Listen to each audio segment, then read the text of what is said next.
The importance of your personal story. The more influence you can create with your Facebook page, the more free traffic you will drive to your website. So you need to aim to be as big an influencer as you can.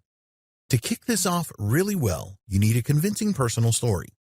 If you don't have a good backstory, then your influence will be extremely limited. It doesn't matter if the Facebook page is about your business or you as an individual. There's always a good backstory you can add. When you are coming up with ideas for your personal story, have the zero to hero approach uppermost in your mind. Zero to hero story. People really like a rags to riches backstory. You only had $2 in your pocket and the rent was due. Living in your car for a while was the only option. You tried so many times to be successful online and it wasn't happening for you. You spent all you had in training courses, but it still wasn't working. Your family thought that you were mad and tried to persuade you to get a job. You get the idea, right? What all of these things tell your visitors is that you were nobody and had nothing when you first started out. They will be encouraged by this, and it will give them hope that you have the answers to their questions. They will want to know what you did to make it work. What mindset changes did you have to make? What people did you have to connect with? What methods did you use to become successful?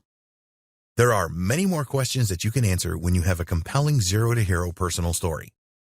Prepare your story. Okay, now it is time for you to prepare your story. We're not recommending that you are dishonest here, but you do want to paint the most desperate picture that you can with your story. Maybe you had a job that gave you a comfortable life, but inside you were miserable because you wanted to create your own destiny. There are a number of ways that you can make your personal story really impactful. The best way to start is to write down your struggle and how you got started. Commit this to your memory so that you can always tell the same story on your website, your Facebook page, and in real life too. Provide as much detail as you can in your story. Add in some high points, in other words, making your first sale online, and plenty of low points.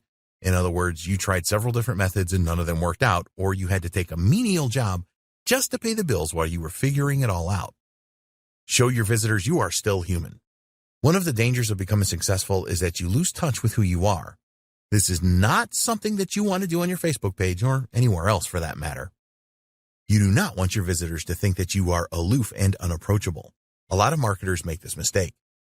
Don't add photos to your profile of your fancy cars and your fancy home. Some people will tell you that this is all part of showing your visitors what is possible. This is true to an extent, but if you overdo it, then you will just drive people away. If your visitors cannot resonate with you, then you will never get them on board. If it is well known that you are a marketing genius, for example, then don't brag about that in any way. People will be unable to identify with that.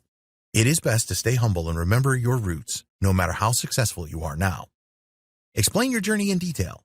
Talk about the time that you had nothing or had not experienced any success all the way to that present day. Tell your visitors that if a nobody like you can do it, then they can do it too. Always remember that people will conduct further research on you to check you out.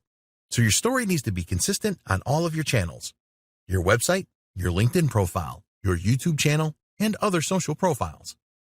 This is a good thing because it shows that the visitor is interested in getting to know you more.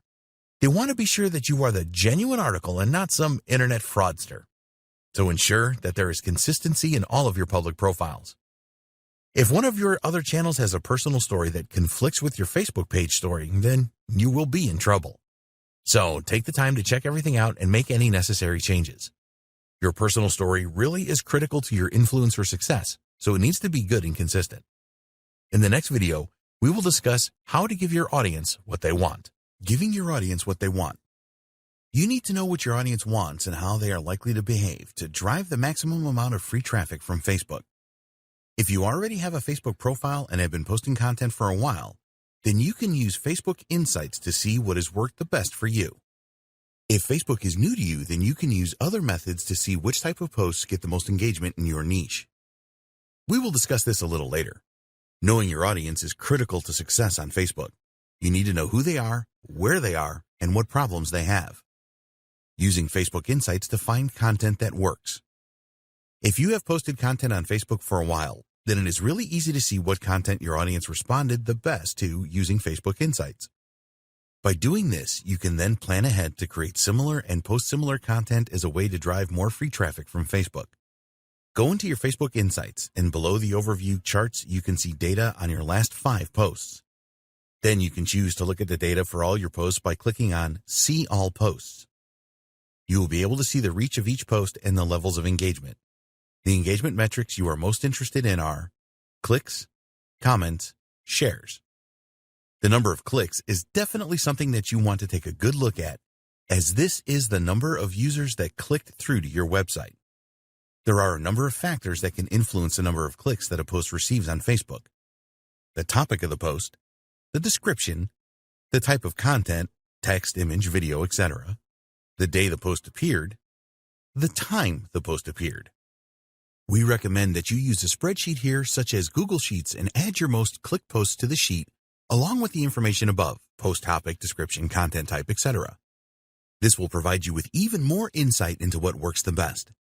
The aim with your Facebook posts is to get your audience to click, so don't skip this step. Knowing when to share your Facebook posts is very important. There's been a lot of research in this area, and the outcome of this is that posting on Thursday through Sunday at 9 a.m., 1 p.m., and 3 p.m. are the best posting times. This is general information, and you shouldn't take it literally.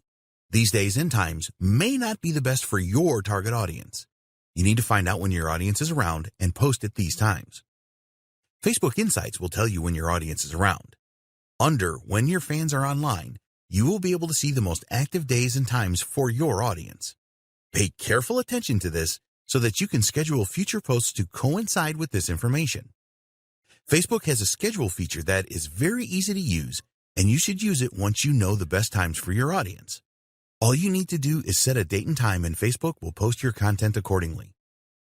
Avoid using clickbait. You may think that using clickbait is a clever way to drive free traffic from Facebook, but they have been clamping down on these types of posts for a number of years now. How do you define a clickbait post? Well, these have a degree of sensationalism about them that really mislead the user. A couple of examples will explain this more clearly. Movie star forced out of nightclub by security. This post does not reveal the name of the celebrity and is therefore withholding information from the user. Use this one trick to lose 14 pounds in 7 days. This is just a misleading title. A few years ago, these kind of clickbait titles would have got a lot of clicks on Facebook. As a result of this, they would appear higher in user news feeds to get even more clicks. But Facebook started to notice that the quality of the content that users clicked through to was poor quality. They did some user research and discovered that 80% of the time their users preferred to read headlines that actually helped them to decide whether they should click through to read a full article or not. Facebook then started measuring the time that users spent on the external page before they would go back to Facebook. The message is clear here. When you are creating your post for Facebook and you want users to click through to your website, don't use headlines that they will consider clickbait. You can do this by avoiding language that is exaggerated, misleading, and sensational. Tell Facebook users what they can expect when they click through to your website. This will help them to make the decision to click or not, and will keep you in Facebook's good books as well. When a user clicks through to your website, make sure that the content is related and that it is engaging. Keep them on your site as long as possible. Your website needs to have fast loading times and be optimized for mobile devices. You may think that this is obvious, but there have been thousands of examples where this was not the case, and there still are today. Forget about engagement posts too. Your aim with Facebook content should always be to gain as much engagement as you can, because this will ultimately lead to more free Facebook traffic. But you need to avoid tactics that try to increase engagement levels, as Facebook is totally against this. Facebook calls this engagement bait, and in 2017 they changed their algorithm to incorporate machine learning to restrict the use of these tactics. The algorithm change looked for posts that tried to persuade others to engage, such as asking them to comment, share, like, or tag, for example. The algorithm will restrict the reach of Facebook pages that continually use these tactics. So our advice is to avoid using these terms in your posts: comment, tag, vote, and like. It just makes a lot of sense to avoid doing things Facebook doesn't like in an attempt to get more clicks. Stop making image or video posts with links in descriptions.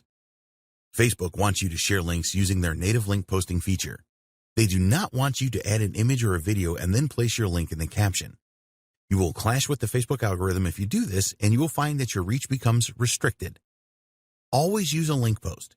Facebook wants you to do this so that they can create a preview which includes the headline, an image, and a description. They believe that this enables their users to make a more qualified decision about clicking through. Using other Facebook channels to identify popular content.